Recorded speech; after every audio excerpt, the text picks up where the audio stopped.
উত্তরার দিয়াবাড়ি এলাকায় মাইলস্টোন স্কুলে ১৯ জন নিহত হবার খবর পাওয়া গেলেও মৃত্যুর সংখ্যা ক্রমেই বাড়ছে। হতাহত অনেক, ঘটনাস্থলে উদ্ধার কাজ চলছে।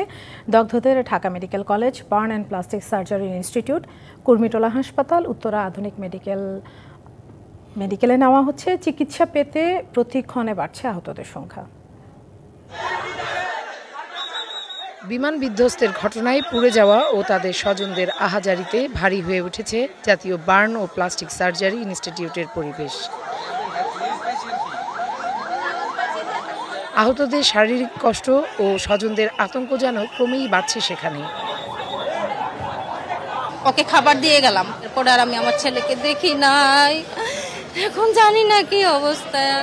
অতর্কিত অনাকাঙ্ক্ষিত ঘটনায় শিশু শিক্ষার্থী সহ বয়স্ক অনেকেই হতাহত, ক্রমেই বাড়ছে মৃত্যুর সংখ্যা। প্রাথমিকভাবে বেশ কিছু হাসপাতাল ওই অঞ্চলের এবং সিএমএইচে তাদের নিয়ে যাওয়া হয়েছিল। বিভিন্ন হাসপাতালে চিকিৎসাধীন যারা আছে তাদের মধ্যে বেশ কয়েকজনের অবস্থা বেশ হুমকির মুখে।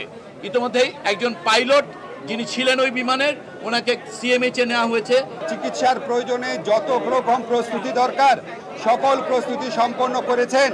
তারপরও যদি প্রয়োজন হয় বিদেশ থেকে চিকিৎসক আনাবেন, যদি প্রয়োজন হয় বিদেশে আমাদের এই শিক্ষার্থীদের যারা বার্ন ইউনিটে আহত অবস্থা আছে নিয়ে যাবেন। আমাদের চিকিৎসা পুনর্বাসনে কোনো রকম কোনো ঘাটতি থাকবে না। একনল সোপ, দেশের নম্বর 1 হালাল অ্যান্টিব্যাকটেরিয়াল সোপ, ন্যাচারাল ব্যাকটেরিয়ালাইসিসের সুরক্ষায় ফ্রেশ ও অ্যাক্টিভ সবসময়। ৭০ থেকে ৮০% পুড়ে যাওয়া আহতদের নেওয়া হচ্ছে বার্ন ইউনিটে। দগ্ধদের বেশিরভাগই শিক্ষার্থী। চিকিৎসকরা দ্রুত তাদের জরুরি বিভাগে নিয়ে চিকিৎসা দিচ্ছেন। এর আগে ঘটনাস্থলে দ্রুততার সাথেই শুরু হয় উদ্ধার কাজ। কাছাকাছি উত্তরা আধুনিক মেডিকেলে নেওয়া হয় বহু আহতকে। এদের মধ্যে কম গুরুতরদের এখানে চিকিৎসা দেওয়া হচ্ছে। আশঙ্কাজনকদের বার্ন ইউনিটে রেফার করা হয়।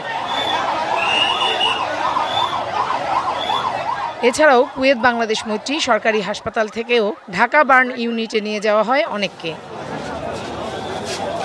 তাদের চিকিৎসায় প্রচুর রক্তের প্রয়োজন। এছাড়াও তৃতীয় শ্রেণীর এক শিক্ষার্থীকে আহত অবস্থায় ঢাকা বার্ন ইউনিটে নিতে দেখা যায়। তবে এখন পর্যন্ত শিশুটির অভিভাবকের খোঁজ মেলেনি। Farhana Juthi, DBC news, Dhaka.